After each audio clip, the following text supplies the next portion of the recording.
नमस्कार मित्रांनो, मी उत्कर्ष संजय गावकर तुम्हा सगळ्यांचं या व्हिडिओमध्ये स्वागत करतोय। मी तुम्हाला आज घेऊन आलो आहे माझ्या गावात केळवदच्या कपिलेश्वर मंदिरात। हे मंदिर माझ्यासाठी फक्त एक मंदिर नाही, तर माझ्या आठवणीचं एक विशाल घर आहे। चला तर सुरुवात करूया या आध्यात्मिक प्रवासाची।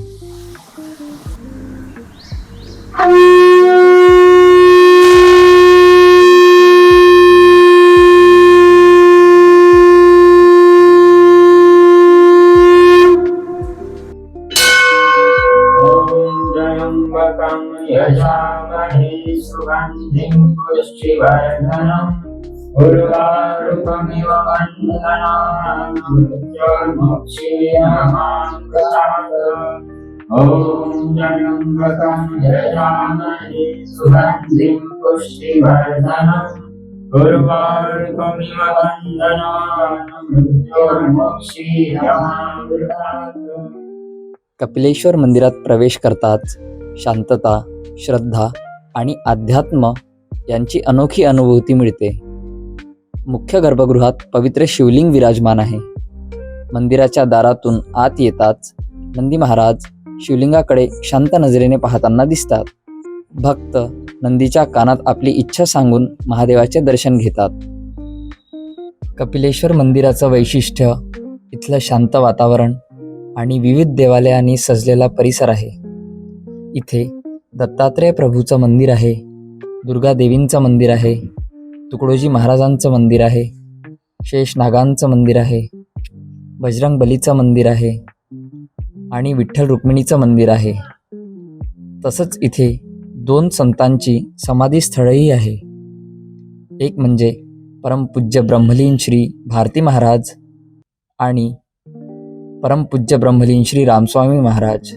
प्रत्येक देवालय गावकऱ्यांना त्यांच्या पद्धतीने आध्यात्मिक बळ देतं। सकाळच्या आरतीचा दिव्य घंटानाद आणि संध्याकाळच्या दीपप्रज्वलनाचा प्रकाश कपिलेश्वर मंदिराचं रूप दिवसातून 2 वेळा नव्याने जागतं। आमच्या गावाचे परमपूज्य ब्रह्मलीन श्री रामस्वामी महाराज ब्रह्मलीन झाले असले तरी त्यांचा आशीर्वाद आजही संपूर्ण केळवद गावावर आहे।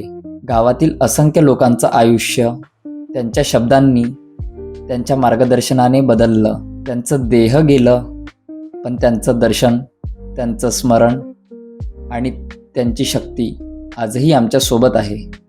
ही तर झाली इथल्या संतांची गोष्ट। चला आपण इथल्या लोकांकडून जाणून घेऊया त्या मंदिराबद्दल त्यांचे अनुभव। तर मित्रांनो, हे आहे इथले महाराजजी। तर चला यांच्याकडून जाणून घेऊया या मंदिराचा इतिहास। हे प्राचीन काळचं मंदिर आहे।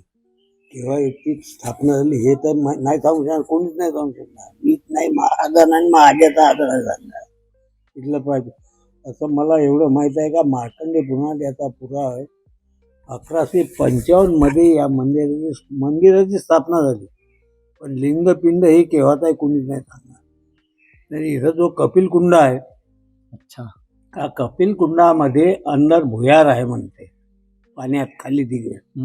तिथं कपिल महामुनी तपस्या करत होते। त्यांची कामधेनू गाय बाहेर ग्वारीच्या गोवणात चरायला जात होती। त्या ग्वाऱ्याला वाटत होतं ही गाय बा रोज चरायला 5-6 महिन्यानंतर खूप चरायला येते रोज, पण हे जाते कुठं येते कुठून येतं आपल्याला मोबाईलला काही मिळत नाही। म्हणून एक दिवस त्याने तिचा पिछा केला आणि तो या कुंडाजवळ आला। कुंडाजवळ आल्यानंतर ती पाण्यात जायला लागली आणि ती शेपूट पकडून घेतलं। तसंच पाणी भागून ती अंदर चालली गेली। तिथं मुनी बसले होते। मुनीने पाहिलं, ह्या तू कसा आला बा? ठीक आहे बघा, तू कशाकरता आला हे मला माहीत आहे, कारण तुला पाहिजे मोबदला। मुनी त्यांना आपल्या कुंडातले एक आंधूळ कोळसे याच्या धुळीत टाकले आणि याला तू डोळे लाव असं सांगितलं। डोळे लावल्यावर हा पाठीतून कुंडाच्या बाहेर त्याने त्या धुळीत पाहिलं, का दिलं साधून कोळसे दिले, मग ते फेकून दिले। घरी गेला, पत्नीने त्याला विचार काय एवढा उशीर झाला बा? त्याने ही हकीकत सांगितली। ती हुशार होती म्हणून तिने याचं घोंगडं झटकून पाहिलं, त्याच्यात एक सोन्याचा गळा निघाला। नंतर हे त्या जागेवर पुन्हा आले, तिथं काहीच नव्हतं। दुसऱ्या दिवसापासून गाय येणं बंद झालं। अनेक ऋषीमुनींनी इथं तपश्चर्या, हे भारती महाराज नाही हे तपश्चर्या केली आहे इथं। याच्या तपश्चर्येनंतर यांनी हा वरचा कळस बांधलेला आहे. या भारती महाराजानंतर. तर या भारती महाराज बांधला तो कळस, अच्छा लोकांच्या सहकार्याने बांधला. अच्छा. ते औषध देत होत लोकांना इथं, जडीबुटी जंगली. या परिसरात वनस्पती खूप इथंही होते, झाडं घेऊन हो. होतात. तर तिथे ते काढून देत होत लोकांना. तिथे यांच्याबरोबर 2 शिष्य होते यायचे गुरुभाऊ, एक गौरीगीत आणि मानगीत. तर ते काही टिकले नाही इथं जास्त वेळ यांच्या सपाट्यात, कारण यांना लोकांपासून पैसे घेणं, लोकांना लोभांना हे चालत नव्हतं. अच्छा. सेवा करायची, पोटाला मिळते खायचं, इथं सेवा करायची. निस्वार्थ भाव. निस्वार्थ भाव. म्हणून ते 2 माणसं निघून गेले. हे एकटे राहिले इथं. याचं मूळ आहे काशीचं, अच्छा. भारती महाराजांचं. भारी महाराजाचं. त्याच्यानंतर जयपूरचे महाराज आले म्हणते इथं, ते मी नाही पाहिले. त्याने ते भजन जे आहे ते द्यायचं आहे अच्छा. तिथं. त्याच्यानंतर एक कोणी असे योगी होऊन गेले होते म्हणते, ते संध्याकाळी आपल्या शरीराचे अवयव अलग अलग करून तपश्चर्या करत होते. हात अलग, पाय अलग. एवढ्यात एक कोणी ढिवर गावातला आत्महत्या करायसाठी ढिवर आला. तर त्यानं पाहिलं की बा आत्महत्या करायचं, पहिले शिवाचं दर्शन करून घ्या, मग आत्महत्या करायची. म्हणून तो वर हात पाय अलग अलग पडले दिसले, तर तो आत्महत्या नगर सरळ गावात पळत निघला. आणि गावात लोक असं असं साधूचे हात पाय तोडले, असं आहे. आता याले का माहित ते तोडले आहे म्हणून यांना आज लोकांची भीड झाली. तो बदल महाराज जसे होते त्याच गेले, त्याची तपस्या खतम झाली. पाहिजे हे लोक काहून आले बा एवढ्या रात्री? ते सांगितलं हे अशी अशी परिस्थिती तुमची समजली बा, बरोबर आहे. दुसऱ्या दिवसपासून महाराजांची तपश्चर्या करणं बंद केली ते, आणि 2-4 दिवसात घेऊन पलायन केलं. अच्छा. एकांत स्थान पाहिजे होता द्यायला. इथं लोकांतात नाही जमत बुवा हे माझं. जर कोणी येऊन त्या एखाद्या अहवालावर हात लावला असता तर मी जसा तसाच राहिलो असतो. मी फक्त गावाच्या कामात राहिलो. त्याच्यानंतर राम महाराज आले. अच्छा. रामस्वामी महाराजांचं मूळ कुठचं होतं? मूळ मोझीच आहे यायचं, गुरुकुल मोझी. ती तपश्चर्या करत करत ते गुरुकुल मोझीहून ते दत्तवाडीला राहिले काही दिवस.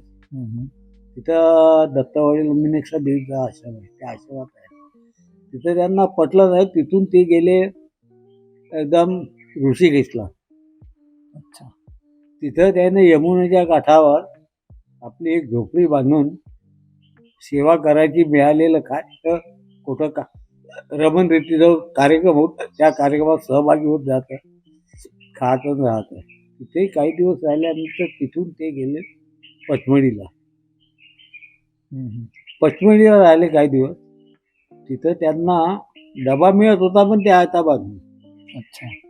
जेवण, पण हा डबा कोण आणते हे त्याला माहीत नव्हतं. त्याने म्हणलं हा डबा जो आणते त्यानं दर्शन दिल्याशिवाय डबे हात लावणार नाही. तर शेवटी पार्वती मातेला दर्शन द्यावं लागलं, तेव्हा डबा खान चालतो. अच्छा. तिथं काही दिवस राहिल्यावर मग तिथून ते आले युवरात खालचं, पचमढी ते युवर आहे इकडे, तिथं राहिले काय दिवस. तिथून मग रामटेकला आले. रामटेकला काळ्या रामाच्या मंदिरात 6 महिने राहिले. तिथं ते गळत होतं, हे होतं. तर तिथे यायला काही लोकांच्या याच्यात जमत नव्हतं, म्हणून ते आपल्या ते ठिकाण म्हणून राहत होते. तिथे रोज जात होते. त्याला विचार असं एखादं ठिकाण आहे का बा, हे आपलं ठिकाण खाली होतं त्यावेळेस. बरोबर. 15 दिवसाच्या अगोदर त्या नाना महाराज दाखवलं होतं. मग त्यानं आणलं इथे हे ठिकाण. कसं येतं दाखवलं, अनुभूत म्हणून दाखवलं. तिथं राहिले. त्या शेवटी ते म्हणजे मी आता येतच नाही तिकडे, तू जाऊन माझं सामान घे. अच्छा. नाही ती इथं थांबली. हा जो परिसर जागा झाला असत हे त्याची पुण्य आहे. इथं गड्डा होता गो. लोक येऊन रोज परिश्रम करून सेवा देत होती इथं. तर त्या गड्डा बुजवला, खालचं झाडं बुजवला, हे झालं ना. रोज इथं सकाळी आजही नाश्ता होते, पहिली होत होता. तर पहिले 5-50 लोक राहत होते. कारण लोक सहसा स्वार्थी जास्त आहे.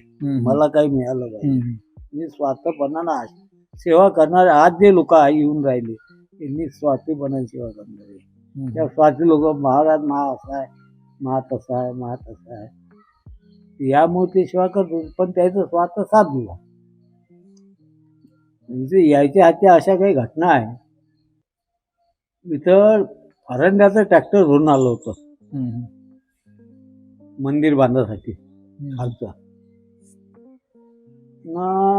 हा सतीश मके हा जाऊन राहिला होता. ते ट्रॅक्टरच्या हॅडल वरत केल्यावर गोटी सारायला लागली. याच्या डोक्यावर एवढा मोठा गोटा पडला वरून. तर ह्या बाहेर गोटा पडला, त्याला असं वाटलं का माझ्या डोक्यावर का चेंडू पडला का बा. बाजूला पाहिजे गोटे पडून गेले. तसेच महाराज ध्यानात होते, आले बा तुला काही लागलं का. नाही मला काही लागलं. हा त्याचा प्रभाव होता. तर अशा काही घटना आहेत तिथं. तर त्या महाराज मारवाड्याच्या इथं लाईनचं काम चालू होतं. तो इथं आला होता. त्याला आल्यावर याने पाठवलं, तू लवकर घेऊन जा, बिलकुल वापस जा, मग करतो तसे.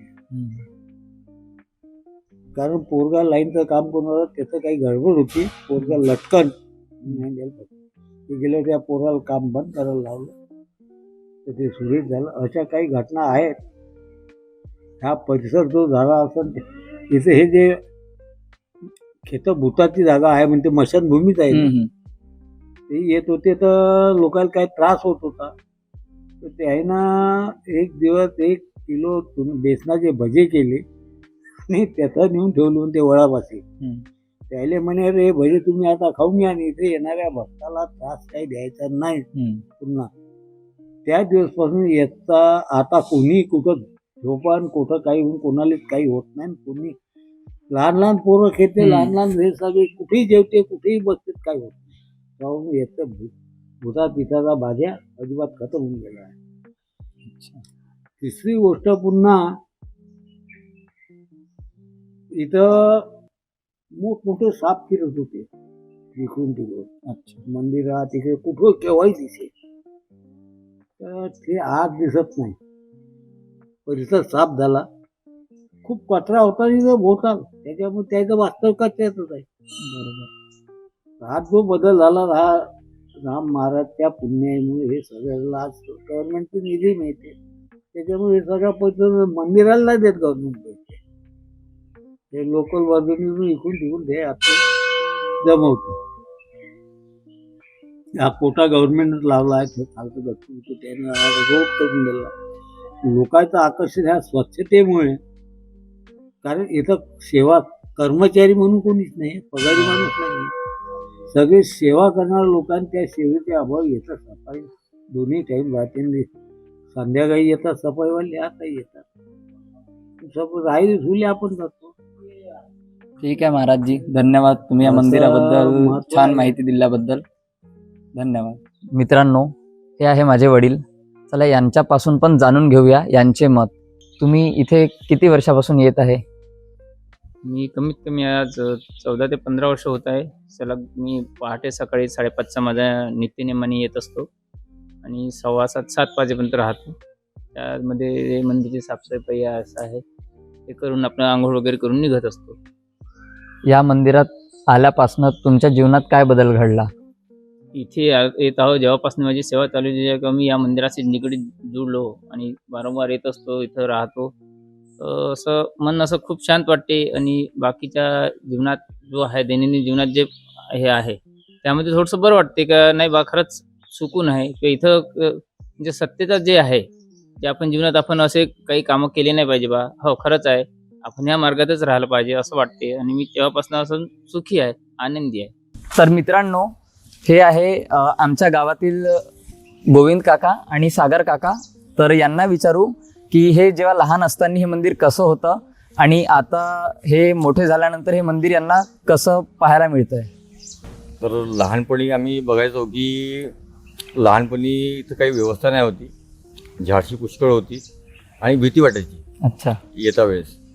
पण आता आणि त्यावेळेसची कल्पना केली, एकदम असं वाटतं का स्वर्गामध्ये आलो आपण. अच्छा नवीन असं सगळं नवीन असं वाटते आणि सगळं फार सुंदर वाटते. अच्छा. लहानपणी येताना भीती वाटायची, कारण स्मशान मंदिराच्या भूमी जवळ आतमध्ये होतं. आणि संध्याकाळी 6:30च्या नंतर लोक इथे यायचे नाही, खूप कमी लोक यायचे. त्याच्यानंतर इथे स्वर्गीय श्री राम महाराज जेव्हापासून आले तेव्हापासून या गावाची आणि या मंदिराची प्रगती झाली. सर्वात पहिले तर जेव्हा संध्याकाळी इथून यायचो तेव्हा त्या दगडांवरती खूप सारे साप असायचे, तर लोकांना त्याची भीती वाटायची. पावसाळ्याच्या वेळेस नदीला पूर असल्यामुळे मंदिरात जाणं किंवा मंदिरातून परत येणं हे थोडंसं कठीण होतं. त्यानंतर इथे पूल बनला, त्याच्यानंतर हरिभाऊ कांबळी आले. त्यांच्या येण्याने इथे जे आपल्याला आज नैसर्गिक सौंदर्य पाहायला मिळत आहे, जी स्वच्छता पाहायला मिळत आहे, हे हरिभाऊ कांबळी आणि सकाळी येणारे आमचे संजीवभाऊ गणोरकर यांच्यामुळे आहे. आता मंदिराची प्रगती चांगली झाली आहे. मिलिंद भाऊ बलकी आणि तसेच गावातले सन्माननीय जनक ते आपल्यासोबत जुळले. आमच्या परिवारमधनं सागर चौबे पण जुळलेले आहे. तर त्याच्यामुळे मंदिराची परिस्थिती चांगली झाली आहे, स्वच्छता चांगली आहे आणि मंदिर हा प्रगतिशील आहे.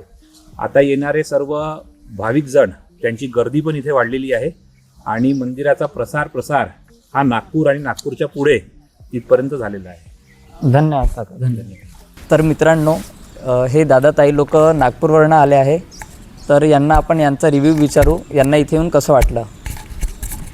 हर हर महादेव. सर्वात प्रथम सगळ्यांना इथली वाईब एनर्जी भरपूर छान आहे. नागपूरचे जे पण आहेत जे बिझी असतात ते संडेला एक डे ट्रिप म्हणून काही वेळ इथे येऊन शांततेमध्ये टाईम फॅमिलीसोबत स्पेंड करू शकतात. आणि जे महादेवचे भक्त आहे आणि ज्यांना त्यांची एनर्जी, डिवाईन एनर्जी ती फील करायची आहे, ते डेफिनेटली इथे येऊन तुम्ही त्या गर्भगृहामध्ये जाऊन 2 मिनिट तुम्ही शांत त्यांचं नामजप करून ते फील करू शकता. तर मी सर्वांना रिकमेंड करेल की तुम्ही जास्ती दूर आहे नाही तर प्रत्येकाने येऊन इथे नक्की ती एनर्जी फील करावी.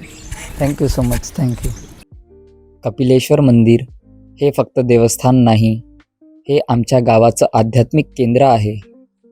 आज मी तुम्हाला जे दाखवलं ते फक्त भिंत, दगड किंवा देवालय नाही, तर आमची श्रद्धा, आमचे संस्कार आणि आमची परंपरा आहे. प्रत्येक वेळी मी इथे येतो आणि स्वतःला विसरतो आणि माझ्या अंतरंगातून ऐकतो, ओम नमः शिवाय. तर मित्रांनो, व्हिडिओ जर आवडला असेल तर व्हिडिओला लाईक, कमेंट आणि शेअर नक्की करा. आणि अशाच आध्यात्मिक प्रवासाच्या व्हिडिओसाठी चॅनलला सबस्क्राईब करा आणि बेल आयकॉनला प्रेस करा.